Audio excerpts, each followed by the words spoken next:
ពិតជាក៏ក្រើកទៀតហើយ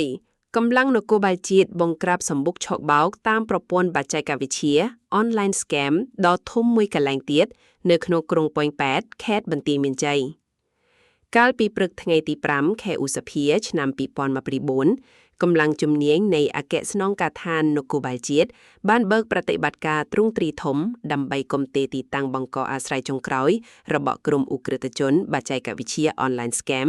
ដែលបានសំងំលាក់ខ្លួននៅក្នុងភូមិសាស្ត្រក្រុងប៉ោយប៉ែតខេត្តបន្ទាយមានជ័យបន្ទាប់ពីការស្រាវជ្រាវនិងតាមដានយ៉ាងយកចិត្តទុកដាក់កម្លាំងអន្តរាគមន៍បានសម្រេចវាយឆ្មក់ចូលផ្ទះវីឡាដ៏ប្រណិតចំនួន2កន្លែងក្នុងភូមិទួលប្រាសាទសង្កាត់ប៉ោយប៉ែតទីតាំងទាំងនេះមិនមែនជាកន្លែងស្នាក់នៅធម្មតានោះទេប៉ុន្តែត្រូវបានប្រើប្រាស់ជាបន្ទាយសម្ងាត់សម្រាប់ក្រុមជនបរទេសដែលរត់គេចពីការតាមប្រម៉ាញ់របស់សមត្ថកិច្ចនាពេលកន្លងមកការបង្ក្រាបនេះបង្ហាញឲ្យឃើញពីយុទ្ធសាស្ត្ររបស់កម្លាំងនគរបាលជាតិចំពោះមុខសញ្ញាដែលបន្លំខ្លួនដើម្បីបន្តសកម្មភាពខុសច្បាប់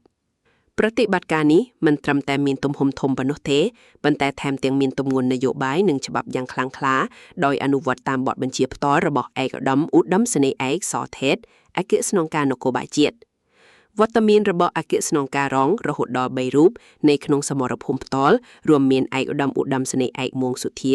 ឯកឧត្តមឧត្តមសេនីយ៍ឯកយឹមលៀងនិងឯកឧត្តមឧត្តមសេនីយ៍ឯកសៀងសែនជាសក្ខីភាពបញ្ជាក់ថារាជរដ្ឋាភិបាលកម្ពុជាមិនអត់អូនជាដាច់ខាតចំពោះបទល្មើសឆក់បោកអនឡាញដែលបង្កផលប៉ះពាល់ដល់សន្តិសុខជាតិនិងមុខមាត់ប្រទេសជាតិលើឆាកអន្តរជាតិតាមប្រភពព័ត៌មានពីផ្ទៃក្នុងនៃប្រតិបត្តិការសមត្ថកិច្ចបានសម្រេចលទ្ធផលគួរឲ្យកត់សម្គាល់ការខាត់ខ្លួនជនបរទេសជាច្រើនរយនាក់ចម្រុះជាតិសាសន៍ត្រូវបានក្រសោបជាប់នៅក្នុងសញ្ញាច្បាប់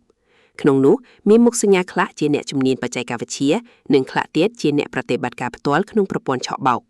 វត្តដ្ឋានគ្រោះថ្នាក់ដែលគួរឲ្យកត់សម្គាល់បំផុតនោះគឺការដកហត់បាននូវអាវុធខ្លីនិងរថយន្តស៊េរីទំនើបៗដែលបង្ហាញថាក្រុមឧក្រិដ្ឋជនទាំងនេះមានការចាត់តាំងច្បាស់លាស់និងមានលក្ខណៈជាក្រុមម៉ាហ្វ្យា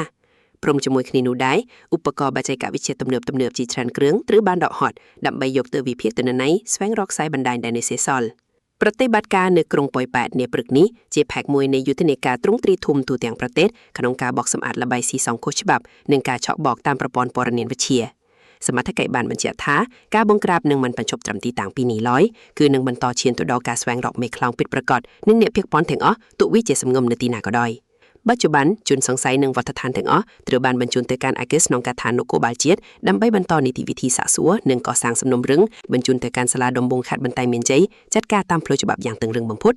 មហាជនជឿជាក់ថាចំណាត់ការដកក្តៅកគុកនេះនឹងជួយពង្រឹងសម្ដាប់ធ្នាប់សាធារណៈនិងកសាងទំនុកចិត្តបន្ថែមទៀតដល់អ្នកវិនិយោគជនបរទេសដែលមកធ្វើธุរកិច្ចដោយស្របច្បាប់នៅក្នុងព្រះរាជាណាចក្រកម្ពុជា